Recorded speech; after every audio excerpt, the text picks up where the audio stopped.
play with the fighter and the artillery. Jared has done such a fantastic job at this game at just playing his life, especially at the defensive end. And I'm going to hold my thought there. Clay with the fire pilot. He finds Sue. That's the opening that EUnited need. They have a lane blocked off, a lane left open. They should know for sure that Splyce are going to be swung up over towards the gun side of the map. Pristini rotates on over, looking to cut this off. Josh as he finds the kill. Oh, yeah, he's going to invest the glide bomb. I'm so surprised. I'm so surprised. He gets nothing but a hit marker. I feel like that was very, very rushed.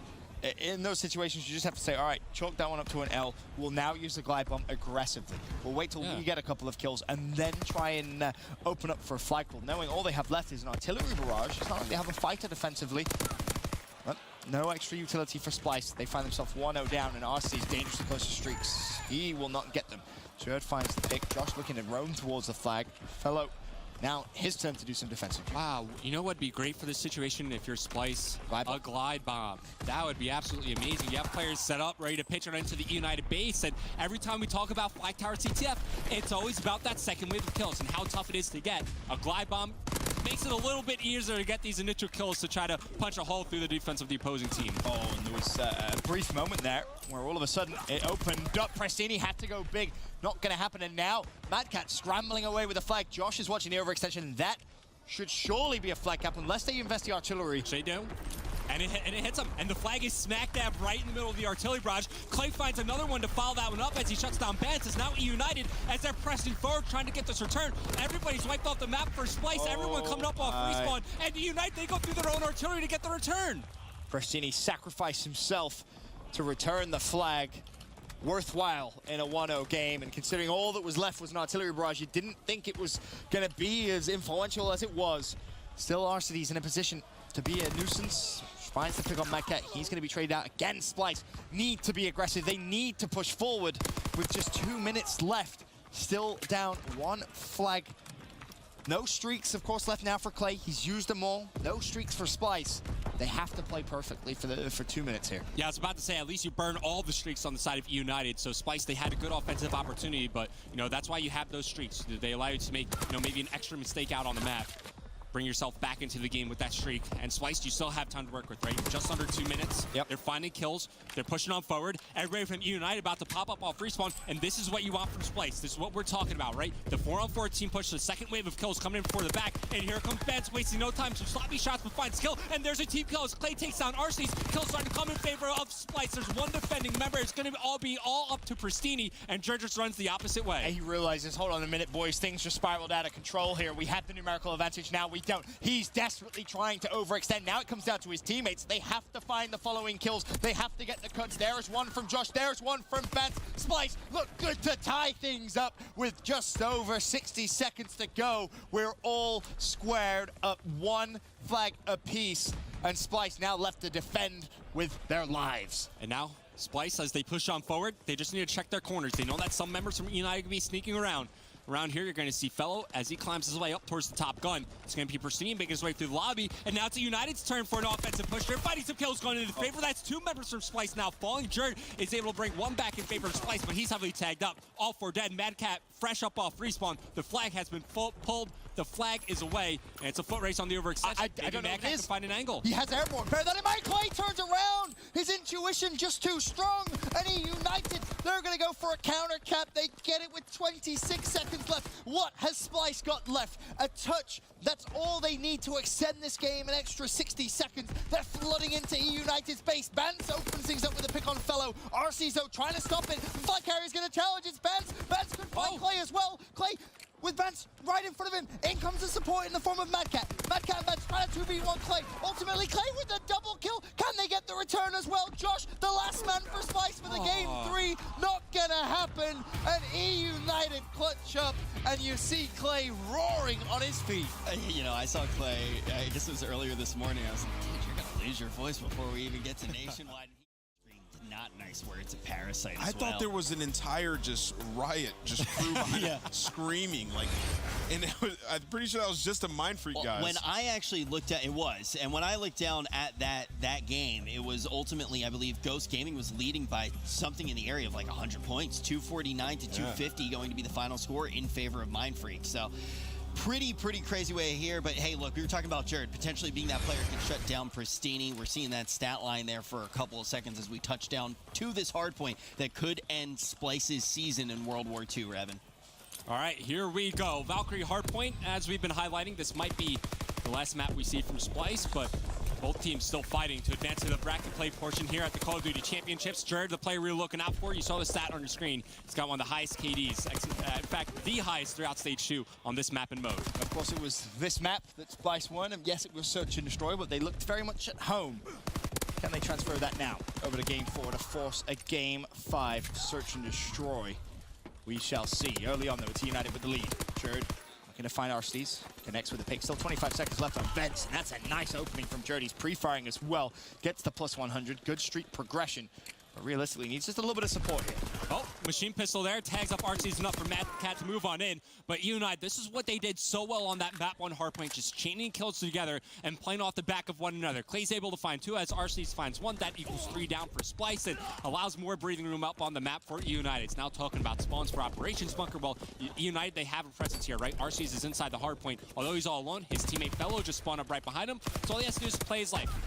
Expires some time off the clock, and the reinforcements will come, and they'll help him out inside the hill. And he managed to get some good damage down as well there, and that could lead for Fellow trading out too. Does so.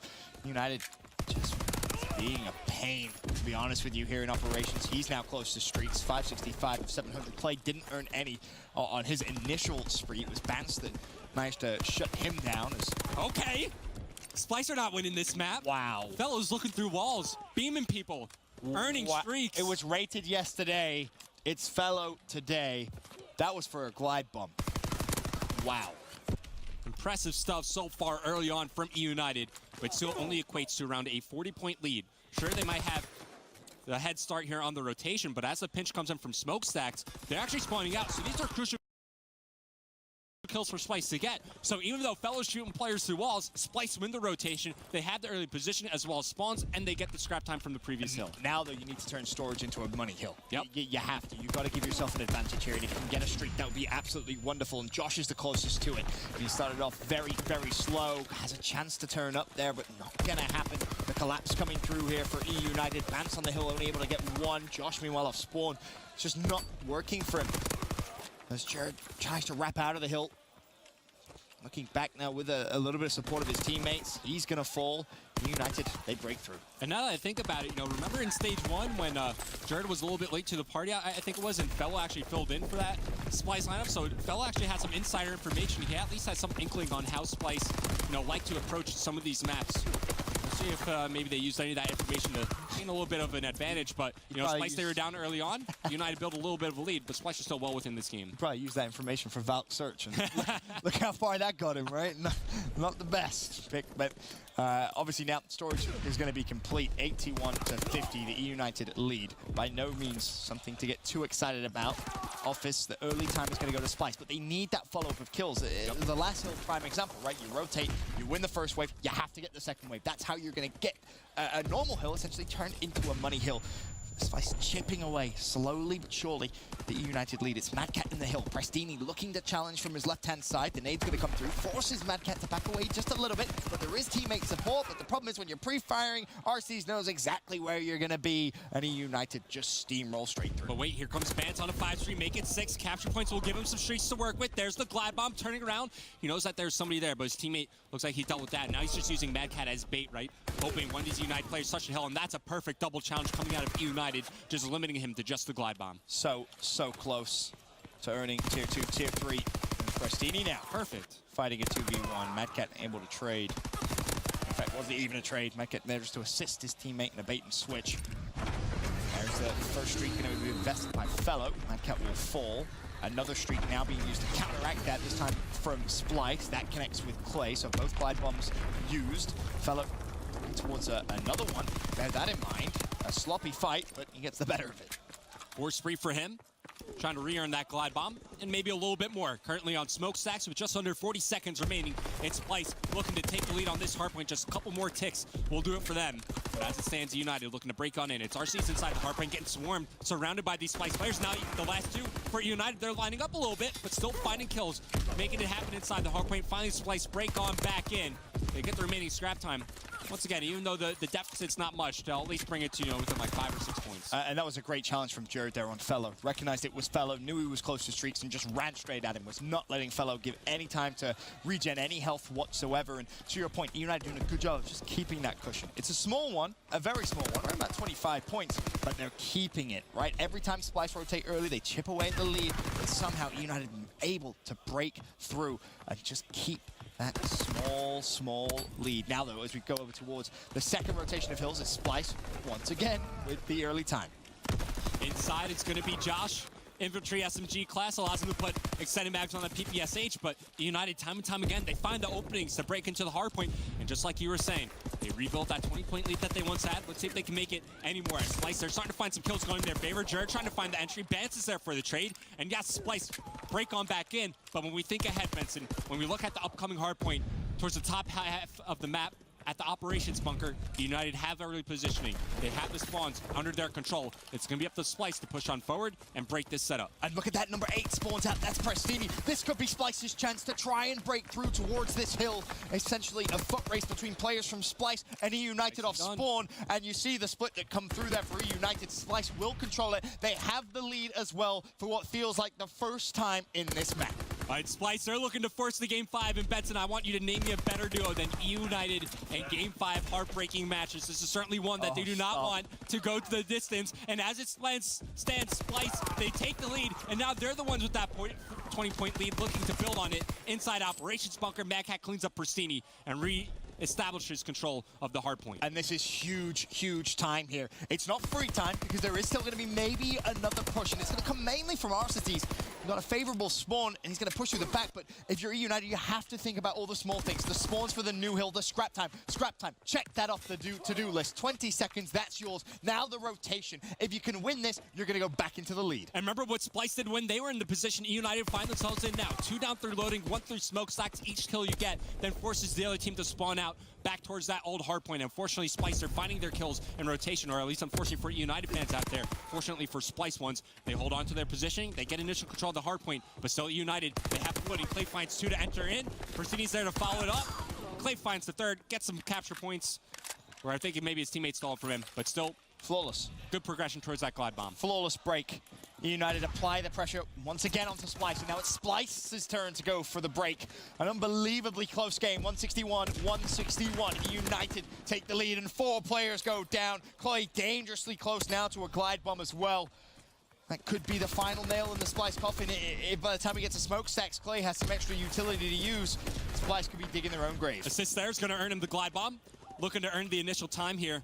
As Office is close to popping up, he knows that there's going to be some action here. Finds one, can't get the second to earn the fighter pilot, but at least your artillery barrage is very nice to have, especially on this offense hard point.